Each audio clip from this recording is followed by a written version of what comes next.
seems as if when you're the president of the United States, you shouldn't negotiate with terrorists. And yet, that is what the president has seemingly done. Recently, we released billions of dollars in Iranian funds in exchange for prisoners. Now, I am obviously in favor of getting prisoners back to their country. We want to make sure Americans are treated well and that they are free to live their lives as they so choose. But at the expense of giving money to a terrorist state that's going to fund death machines that are going to target American citizens, it seems to be a bad trade. Lisa Daftari, editor-in-chief over at the Foreign Desk, joins us to talk about this trade and some other unfortunate news coming out of Iran. Lisa, thank you so much for your time today. Of course. Now let's start with this prisoner exchange. The 5 Americans who are the sort of price that we paid here to get them out, they just landed in Doha. They are now on their way back to America. Was this a good idea? Was this a good trade? You know what? It didn't have, this is what people always do. They'll say, did you not want those Americans to come home to their families? Of course we did. This was already a lopsided deal, and I'll tell you why. 5 of the Islamic Republic's prisoners were also freed for 5 Americans. I mean, they're American Iranians, but these are mostly Iranian Americans who traveled to Iran to visit family, to do whatever they were doing there personally, and were rounded up as pawns. And then there's trumped up charges of espionage and enemy of the state. And this is what they do.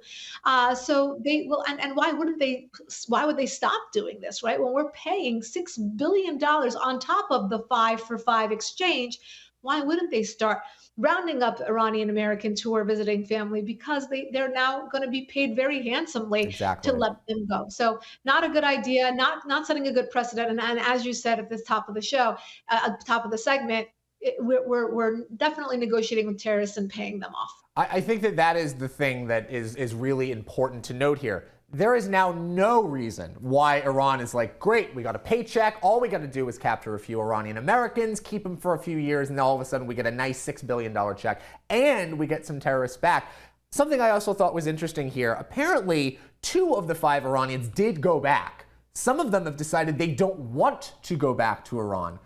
That concerns me. Are they going to stay in the U.S.? Are they going somewhere else? Where are these terrorists going to go?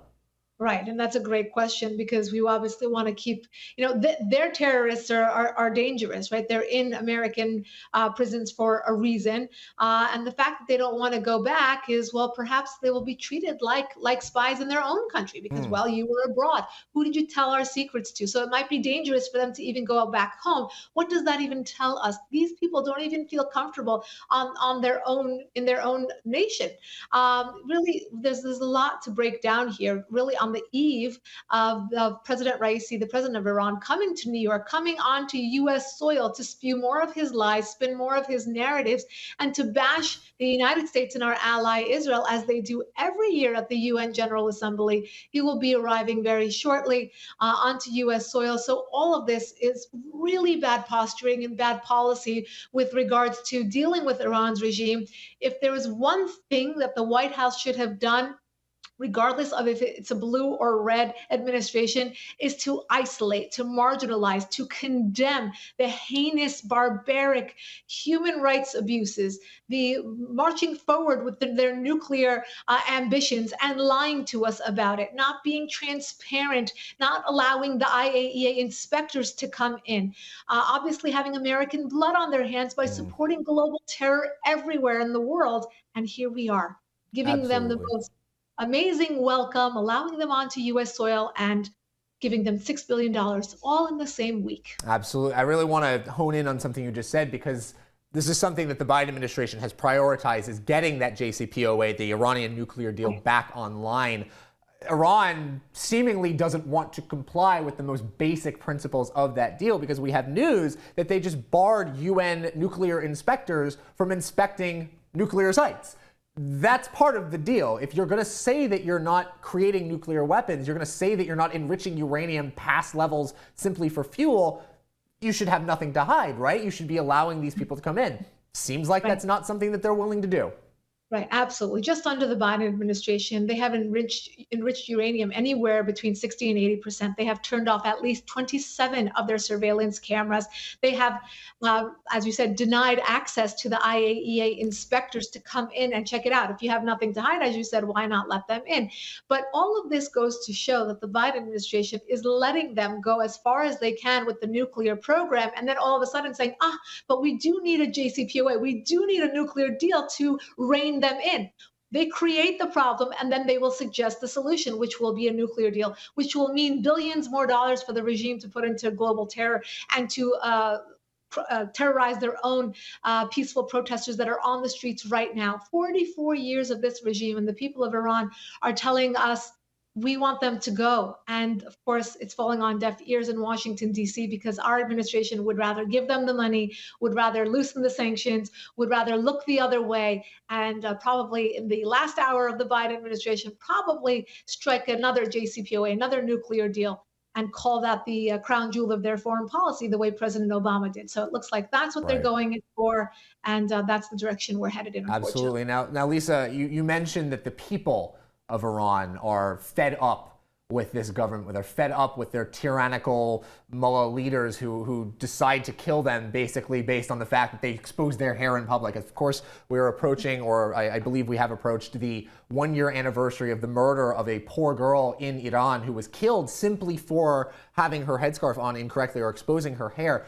What is the progress of that? Have those protests made a difference? Are we seeing any movement from the religious chiefs about loosening those rules? Or are we seeing that there's just more crackdowns, more violence, more hatred towards these protesters?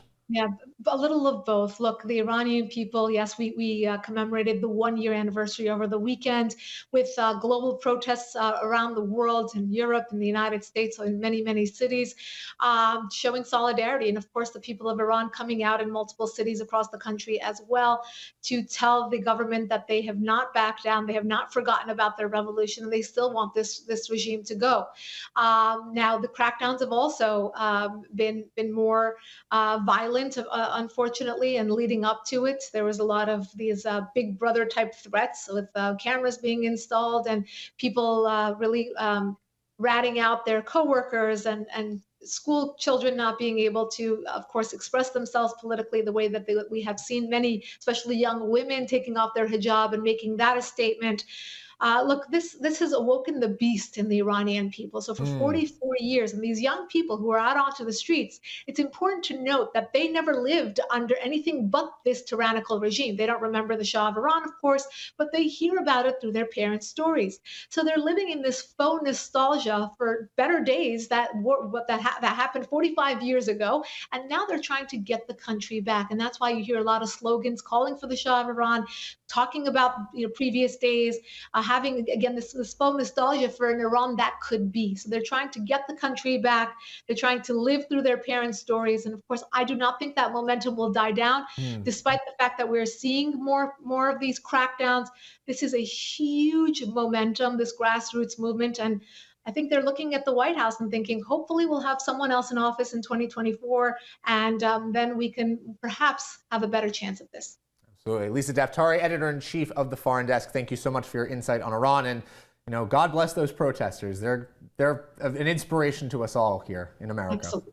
Absolutely. Thank you for your time. All right. Well, we got more to come here on O'Connor Tonight. Don't touch that dial. It's the Salem News Channel.